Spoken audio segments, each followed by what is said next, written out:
ज्ञानवापी मस्जिद के सिलसिले में बनारस डिस्ट्रिक्ट कोर्ट का जो फैसला आया है और भारत जोड़ो यात्रा राहुल गांधी की क़यादत में जो गुज़िश्ता 7 सितंबर से शुरू हुई है, उस हवाले से बात करने के लिए हमारे साथ आज मौजूद है जाने माने सियासी मुबस्सिर, सुप्रीम कोर्ट के वकील जनाब रविंद्र कुमार साहब, जो राष्ट्रीय मुक्ति मोर्चा के सदर भी हैं। रविंद्र कुमार साहब, सालार के इस प्रोग्राम में आपका इस्तकबाल है। ये जो फ़ैसला आया है, जबकि 1942 में इलाहाबाद हाई कोर्ट ये रूलिंग दे चुकी थी कि ये मस्जिद है, सब कुछ इसके बारे में क्लियर कट है। दूसरा ये था कि प्लेसेस ऑफ वर्शिप एक्ट है 1991 है। तीसरा एक और मामला था।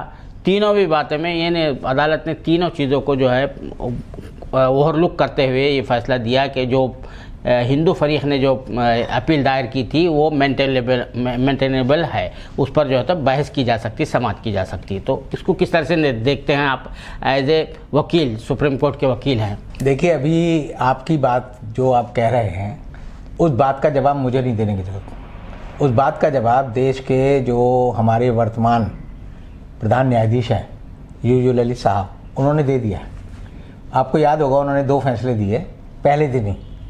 जैसे ही वो बैठे तो उन्होंने पहला फैसला दिया कि जो 2002 के गुजरात दंगे हैं वो मामले अब नहीं सुने जाएंगे, उनको हमने बंद कर दिया।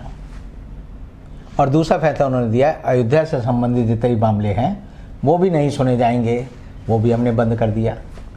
इसको हम कानून की भाषा में बोलते हैं रेस जुडिकेटा। रेस जुडिकेटा का मतलब होता है अगर किसी मुद्दे पर अगर अदालत ने अपनी तहरीर, अपना फैसला दे दिया है तो उसको दोबारा नहीं खोला जा सकता। जैसे कि एक प्रॉपर्टी का डिवीज़न है, नहीं हो सकता है। अगर सुप्रीम कोर्ट का फैसला आ गया तो उसका ठप्पा लग जाता है, फिर आप किसी कोर्ट में नहीं जा सकते। तो इसे हम बोलते हैं रेस जुडिकेटा कि इसके बाद अब इसका अंतिम फैसला हो गया। अब आपने ही खुद कहा कि 1942 में अंतिम फैसला हो गया। आप ही ने कहा प्लेस ऑफ वर्शिप एक्ट में जो है फिर फैसला हो गया, लेकिन फिर खुल गया। किसे खुला? दीवानी अदालत में। तो आप समझिए या तो दीवानी अदालत सही है या हिंदुस्तान के वर्तमान प्रधान न्यायाधीश यूयू ललित वो गलत है। और आपके सवाल का जवाब यूयू ललित दे चुके हैं कि जो फैसले वो कह रहे हैं कि बिस्तर बंद हो गए, बस्तर इनका बंद हो गया, अब ये कभी नहीं खुल सकते, वो एक छोटी सी अदालत ने खोल दिया। तो आप समझिए कानून जो है ये एक ऐसी चीज़ है कि बनता बिगड़ता रहता है। कोई चीज़ का फैसला दुनिया में अंतिम नहीं है। सत्य क्या है इसका फैसला कोई नहीं है दुनिया में। आपने देखा होगा बाइबल में लिखा था कि भाई जो है पृथ्वी जो है वो सूरज के चक्कर नहीं काटती, सूरज पृथ्वी का चक्कर काटता है। आपके कुरान मजीद में लिखा हुआ है कि धरती जो है चौपट है, लेकिन धरती गोल है। तो चौपट नहीं लिखा है, कुरान में नहीं लिखा है। तो कहाँ ये आता है? हाँ, क्या वो गोल के बारे में है? वो गोल के बारे में। अच्छा, हाँ, हाँ जी, चलिए मेरी जानकारी आपने बढ़ा दी जी। तो लेकिन उसमें भी आता है कि सूरज जो है वो पृथ्वी के चारों ओर चक्कर नहीं काटता। तो आप देखिए कि विज्ञान जो है, ज्ञान जो है, सत्य जो है, वो अनावृत कौन करता है? धर्म नहीं करता, वो अनावृत करता है विज्ञान, तर्क, बुद्धि। और मनुष्य जो है बुद्धि का प्राणी है और इसीलिए चीज़ें जो हैं समय के साथ बदलती हैं। और जैसे कि आपने कहा कि ये ज्ञानवापी मस्जिद पे जो उन्होंने कहा है कि फैसला है, ये मामला लंबा चलेगा और समय समय पर ये समझिए जैसे होता है ना, चुनाव के समय नेताओं को बहुत सारी चीज़ें याद आ जाती हैं कि लोगों को जो है सुविधाएं देनी है। जैसे केजरीवाल कह रहे हैं कि हम ये फ्री शिक्षा देंगे, फ्री पानी देंगे, फ्री बिजली देंगे, फ्री स्वास्थ्य देंगे। उसके बाद जब वो सरकार में आ जाते हैं तो वो कहते हैं नहीं, हम तो आपको शराब पिलाएंगे। कि दिल्ली सरकार की पहली प्राथमिकता क्या है?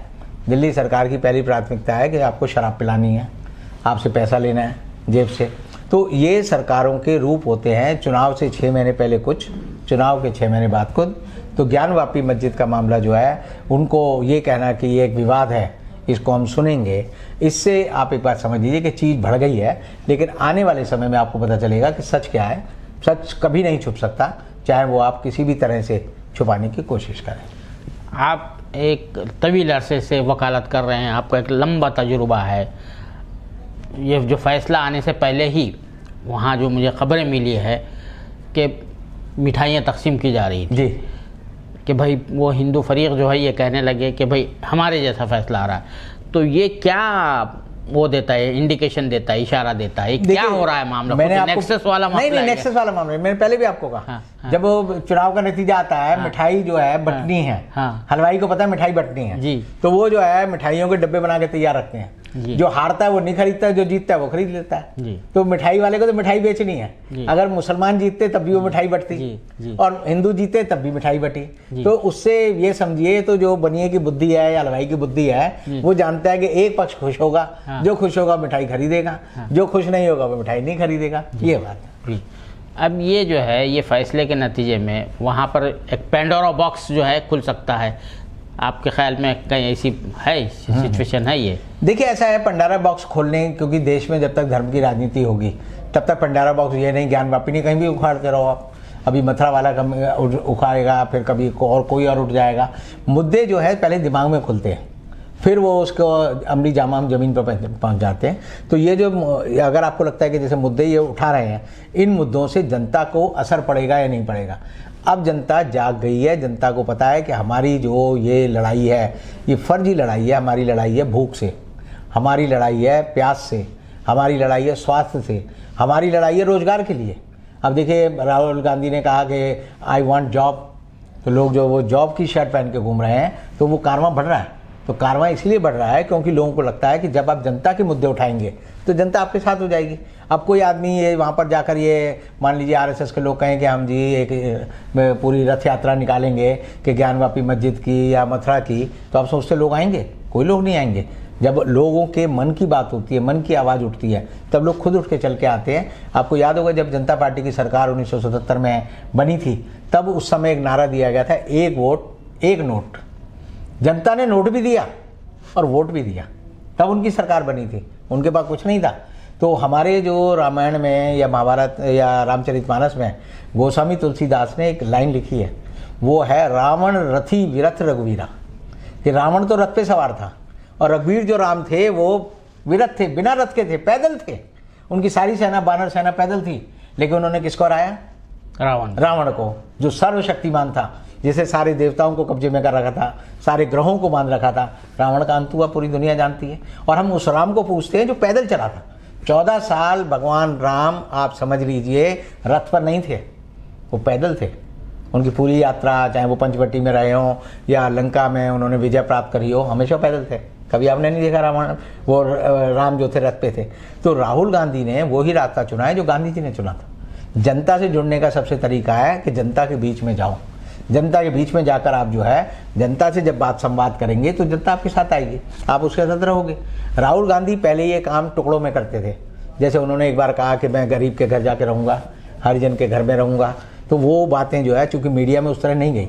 उसी तरह का जो इस तरह का प्रपंच जो है ये केजरीवाल करता है। अभी केजरीवाल को आपने देखा 42 लाख रुपए का हवाई जहाज का किराया देकर वो विशेष हेलीकॉप्टर, विशेष विमान से तो गया अहमदाबाद, और वहाँ जाकर उसने एक नौटंकी सी की कि एक ऑटो वाले ने कहा कि आप मेरे घर चल के खाना खाओ, क्योंकि पंजाब में भी खाया था, और उसके बाद वो खाना भी खा रहा है। तो आप देखिए ये ऐसे ही है जैसे मैं 5 स्टार होटल में तो डका रहा हूँ खाना, फिर कहूँ जी मैं बंगला साहब के गुरुद्वारे में जाकर लंगर पर जाकर खाना खाऊंगा।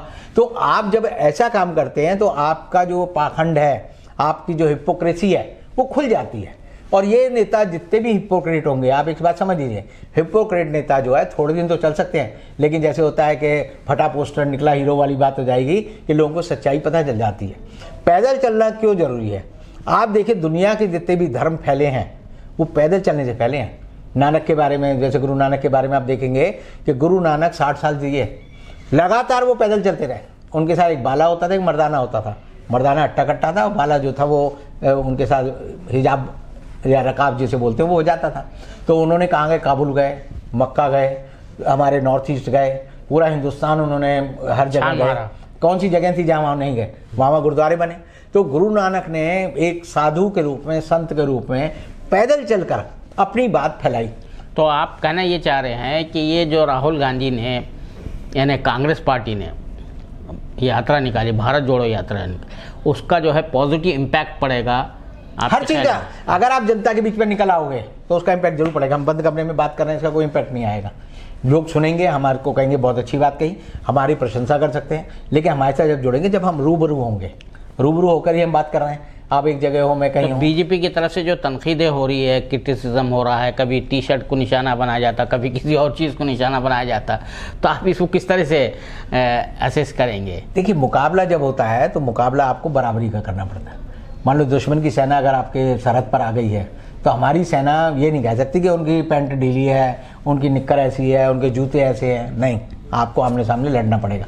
लड़ाई का तरीका होता है, तलवार से लड़ाई हुई तो दूसरे के पास भी तलवार थी, बंदूक से लड़ाई हुई तो बंदूक थी। जब आप लड़ाई करेंगे तो बराबर के स्तर पर आपको उतरना पड़ेगा। आप देखिए, मान लीजिए थोड़े दिन बाद जो है बीजेपी भी कहेगी हम भी ऐसी कोई यात्रा निकालेंगे, सड़क पर उन्हें आना पड़ेगा। क्योंकि लोगों का कारवा जो है, जैसे मजरू सुल्तानपुरी का वो शेर है कि मैं अकेला ही चला था जानिबे मंजिल, मगर लोग साथ आते गए और कारवा बनता गया। तो जो कारवा बन रहा है और जहाँ से उसने शुरू किया, आप एक बात समझिए, उसने कहाँ से शुरू किया? कन्याकुमारी से। कहाँ से शुरू किया? तमिलनाडु से। तमिलनाडु में सरकार किसकी है? विपक्ष की सरकार है, स्टालिन की सरकार है। तो उसका आगाज अच्छा हुआ। फिर वो कहाँ घुस गए? केरल में। केरल में कांग्रेस एक बड़ी ताकत है, या तो मार्क्सिस्ट है या कांग्रेस है, तो वहाँ पर भी लोग बड़ी तादाद में।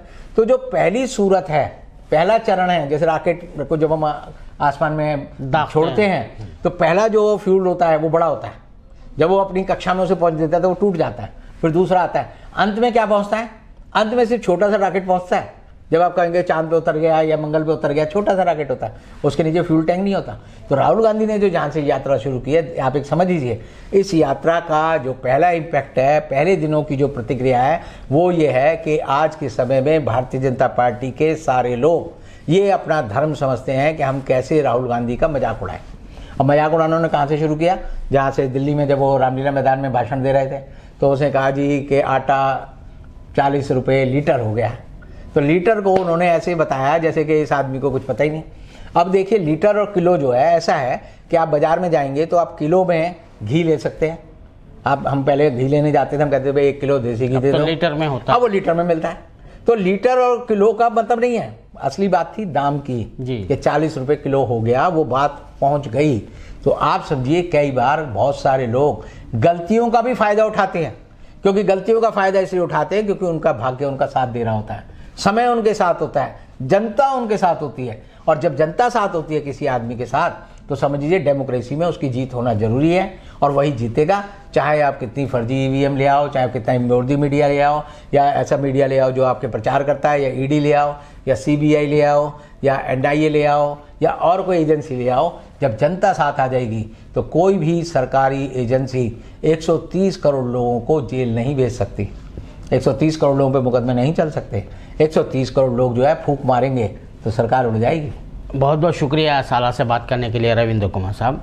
ये थे सुप्रीम कोर्ट के नामवर वकील रविंद्र कुमार साहब, जिनका कहना है कि जो बाबरी ज्ञान वापी मस्जिद के बारे में जो फैसला आया है वो महज एक नया जो है शोशा शगुफा छोड़ा गया है सियासी तौर पर, क्योंकि इलेक्शन करीब है, उसका एक बिल्डअप करने के लिए है। और दूसरी बात यह है कि उन्होंने अहम बात जो कही है कि जो भारत जोड़ो यात्रा निकाली गई है उसका पॉजिटिव इम्पैक्ट पड़ रहा है, और ये जो है हुकूमत को जो है एक पहली मर्तबा एक मुनज़्ज़म और करारा जवाब मिल रहा है, और उसे समझ में नहीं आ रहा है, हुकूमत जमात को समझ नहीं आ रहा है कि इसका जवाब किस तरह से दिया जाए।